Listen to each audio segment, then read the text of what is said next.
YouTube channel. I hope you all are doing great. So आज हम अपने English language के सेकंड लेसन पर आ गए हैं।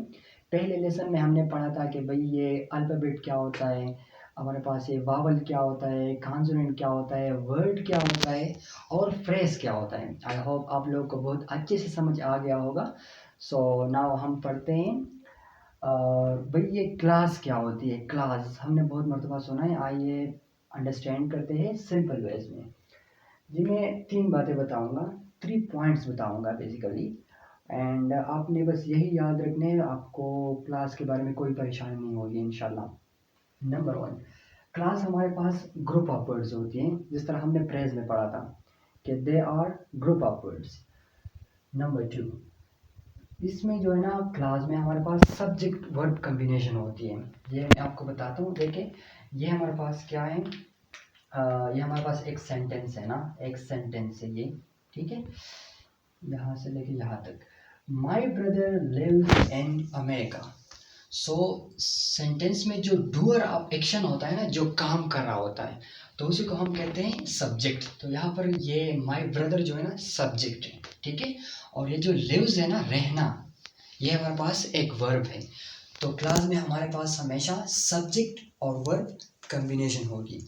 नंबर 3, मे और may not give complete sense.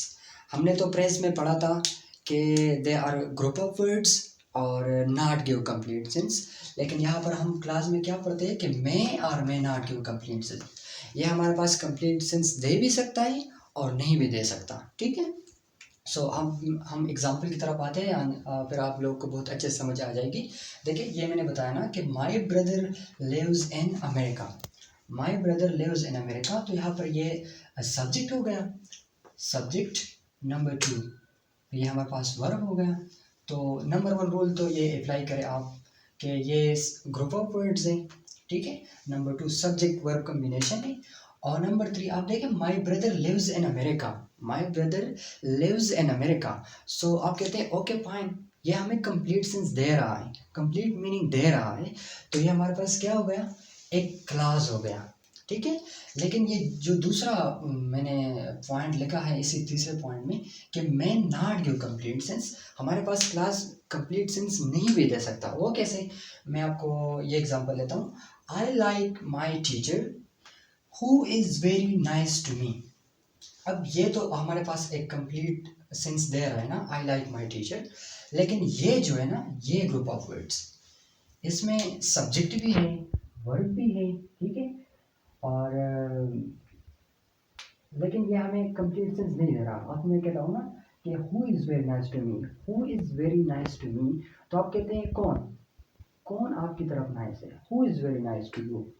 सो ये ग्रुप ऑफ वर्ड्स हैं, सब्जेक्ट वर्ब कम्बिनेशन भी है, लेकिन कंप्लीट सेंस नहीं दे रहा, ठीक है। तो ये भी हमारे पास क्लास में आ गया, ठीक है। अब ये दूसरा एग्जांपल आप देखें, जो कंप्लीट सेंस दे रहा है, अलीना इज कुकिंग चिकन।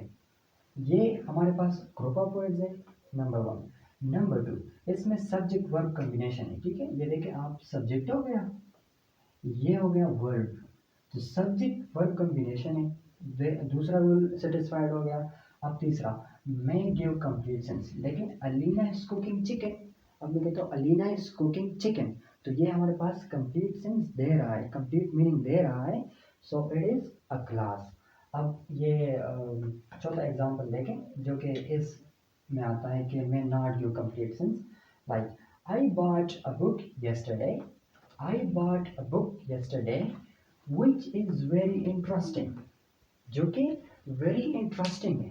तो अब ये जो है ना, इसमें सब्जेक्ट हो गया, वर्ब हो गया और कंप्लीट सेंस दे रहा है, I bought a book yesterday। But अगर हम यहाँ पर देखें कि which is very interesting, तो आपके जहन में सवाल आएगा कि which is very interesting, क्या इंटरेस्टिंग है। ये हमें कंप्लीट सेंस नहीं दे रहा, अगरचे ये ग्रुप ऑफ वर्ड्स भी हैं, सब्जेक्ट वर्ब कम्बिनेशन भी है, ठीक है, लेकिन ये हमें कंप्लीट सेंस नहीं दे रहा। तो अब आइए, तो मैंने बताया कि क्लास, क्लास के बारे में हमने 3 पॉइंट्स पढ़े। अब ये जो क्लास होता है ना, हमारे पास 2 टाइप की होती है। एक को हम कहते हैं मेन क्लास या इंडिपेंडेंट क्लास। तो ये जो मैंने दो एग्जांपल दी थी ना यहाँ पर, my brother lives in America and Alina is cooking chicken, तो ये हमारे पास बेसिकली ये मेन क्लास है या फिर इंडिपेंडेंट क्लास है। इंडिपेंडेंट क्लास हम इसलिए उसको कहते हैं कि ये इट कैन स्टैंड अलोन, ये आपको कंप्लीट सेंस दे रहा है अलोन, ठीक है। तो इसी को हम क्लास कहते हैं। कौन सा क्लास? इंडिपेंडेंट क्लास या फिर मेन क्लास, ठीक है। और इसी को हम सेंटेंस भी कह सकते हैं, ठीक है। सेंटेंस में एक मेन इंडिपेंडेंट क्लास भी हो सकता है और एक से ज़्यादा भी हो सकते हैं, ठीक है। इसके साथ डिपेंडेंट क्लास भी हो सकते हैं, वो फिर आगे इंशाल्लाह हम पढ़ेंगे, लेकिन यहाँ तक आपने सिर्फ ये याद रखना है, ठीक है। और दूसरा जो मैंने एग्जांपल दी ना यहाँ पर कि who is very nice to me and which is very interesting, तो ये जो एग्जांपल थी ना ये हमारे पास आती है डिपेंडेंट क्लास या फिर सबऑर्डिनेट क्लास। डिपेंडेंट क्लास हम उसको इसलिए कहते हैं क्योंकि ये डिपेंडेंट है अपनी मीनिंग देने के लिए, ठीक है। अब ये मैं कहता हूँ ना कि who is very nice to me, तो आपके जहन में सवाल आएगा कि who is very nice to me, तो ये डिपेंड है इस क्लास पर, ठीक है। ये मेन क्लास हो गया, ठीक है, जो कि हमें कंप्लीट सेंस दे रहा है, और ये डिपेंडेंट क्लास हो गया या सबऑर्डिनेट क्लास हो गया क्योंकि ये अपनी मीनिंग के लिए इस क्लास पर डिपेंडेंट है, ठीक है। So that is all about today. हमने पढ़ा क्लास और इसके टाइप्स। इंशाल्लाह नेक्स्ट लेसन में हम पढ़ेंगे सेंटेंस क्या होता है, ठीक है, और उसके टाइप्स। फिर भी कोई भी क्वेश्चन है so please drop in the comment section, I would love to answer. See you in the next lesson, bye bye.